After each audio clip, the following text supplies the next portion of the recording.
بسم اللہ الرحمن الرحیم۔ السلام علیکم ورحمۃ اللہ وبرکاتہ۔ امید کرتا ہوں آپ تمامی حضرات خیریت سے ہوں گے، جہاں بھی ہوں گے اچھے ہوں گے۔ ناظرین کرام، آج کا ہمارا ٹاپک ہے بہت ہی خوبصورت اور بہت ہی اچھا۔ ہر مسلمان کے دل کی یہ چاہت ہوتی ہے کہ ہم مرنے کے بعد، انتقال کے بعد ہمارا گھر جنت میں ہو۔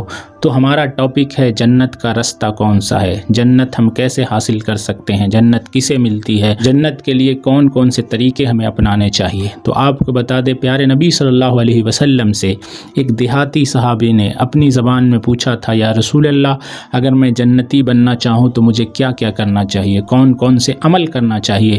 تو اللہ کے پیارے نبی صلی اللہ علیہ وسلم فرماتے ہیں کہ تمہیں 3-4 باتیں کرنی چاہیے۔ سب سے پہلے تمہیں اللہ کی ذات میں کسی کو شریک نہیں ٹھہرانا ہے، یعنی اپنے عقیدہ کو مضبوط کرنا ہے، ایک اللہ کی عبادت کرنی ہے، اللہ کو ایک جاننا ہے، اس کے ساتھ کسی کو نہ صفات میں نہ ذات میں شریک کرنا ہے۔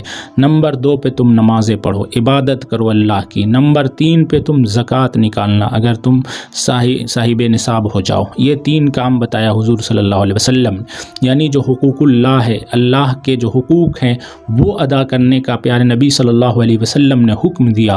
وہ دیہاتی صحابی مسکرائے اور مسکرا کر فرمایا، یا رسول اللہ، میں آپ سے وعدہ کرتا ہوں کہ میں ان کاموں میں بالکل بھی کمی نہیں کروں گا اور میں اپنے آپ کو جنتی بناؤں گا انشاءاللہ تعالی۔ پیارے نبی صلی اللہ علیہ وسلم صحابہ کرام سے فرماتے ہیں، جنتی دیکھنا چاہتے ہو؟ دیکھو یہ انسان جنتی ہے۔ اگر کسی کو جنتی کو دیکھنا ہے تو وہ اس صحابی کو دیکھ لے۔ کیا اچھا نصیبہ پایا تھا کہ پیارے نبی صلی اللہ علیہ وسلم انہیں جنتی ہونے کی بشارت دے رہے تھے۔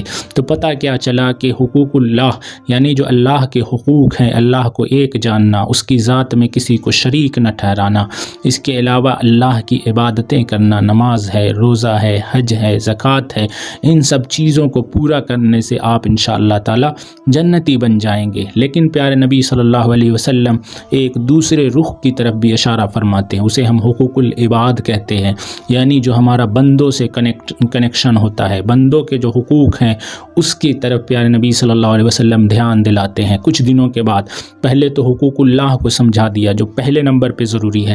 حقوق اللہ کہتے ہیں کہ جو اللہ کے حقوق ہیں، جن سے ہمارا رابطہ اللہ سے، یعنی نماز پڑھنا یہ اللہ کے لیے ہے، روزہ رکھنا اللہ کے لیے ہے، زکوٰۃ، حج، یہ سب اللہ کے لیے، یعنی یہ ایسے کام ہیں اللہ اور بندہ ہوگا، بیچ میں اور کوئی نہیں۔ اللہ پوچھے گا نماز کے بارے میں، روزہ کے بارے میں، حج کے بارے میں۔ اللہ تبارک و تعالیٰ نے دیکھیے بندوں کو کتنا اختیار دیا ہے کہ جب حقوق العباد کی بات آتی ہے، یعنی بندوں کے ساتھ جب کنیکشن کی بات آتی ہے، تو اللہ فرماتا ہے میں اس وقت تک معاف نہیں کروں گا جب تک وہ بندہ نہ معاف کر دے جس کے ساتھ تیرا رابطہ ہوا اور جو بھی معاملات ہوئے۔ مثال کے طور پر اگر کسی بندے کو ہم نے تکلیف دی ہے، یعنی اسے گالی دیا ہے، اس کا دل ٹوٹ گیا ہے، یا اس کا سامان میں نے چوری کیا ہے اور اس کے دل کو توڑ دیا ہے، تو جب تک وہ معاف نہیں کرتا ہے اللہ تبارک و تعالیٰ بھی معاف نہیں کرتا ہے۔ اگر وہ معاف کرتا ہے پھر اللہ تعالیٰ چاہے تو معاف کر دے، چاہے تو وہ سزا دے، اس لیے کہ وہ اللہ ہے۔ لیکن نماز ایسی عبادت ہے کہ اگر ہم چھوڑ دیتے ہیں تو کوئی بندہ نہیں کہے گا بیچ میں کہ میں معاف کروں گا، یہ معاف کرے گا،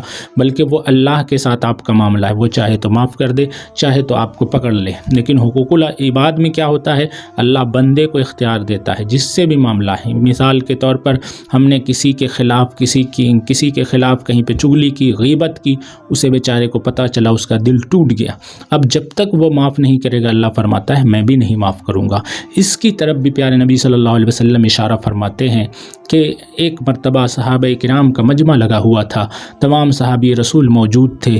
اللہ کے نبی فرماتے ہیں کیا تم جنتی کو دیکھنا چاہتے ہو؟ سبھی لوگ خوش ہو گئے، ایکسائٹڈ ہو گئے، اپنی زبان میں ہم کہے تو کہ ہاں یا رسول اللہ کیوں نہیں۔ سب یہ سمجھ رہے تھے ہو سکتا ہے بڑے صحابی ہوں گے، ابو بکر صدیق ہوں گے، عمر ہوں گے، عثمان ہوں گے، علی ہوں گے، طلحہ ہوں گے، لیکن دیکھتے کیا ہے، ایک عام بندہ ہے، ایک عام انسان ہے جس کے بارے میں زیادہ چرچا نہیں، زیادہ شہرہ نہیں، اس کے بارے میں آقا فرماتے دیکھو یہی انسان ہے جو ابھی اندر داخل ہو رہا ہے، یہی جنتی انسان ہے۔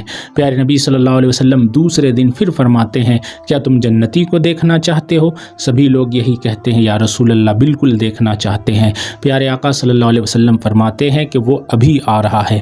اس مرتبہ سب نے سوچا ہو سکتا ہے کوئی الگ انسان ہوگا، کوئی دوسرا انسان ہوگا، لیکن دیکھا کیا، پھر وہی سادہ انسان، پھر وہی صحابی رسول آ رہے ہیں جو کل تشریف لائے تھے۔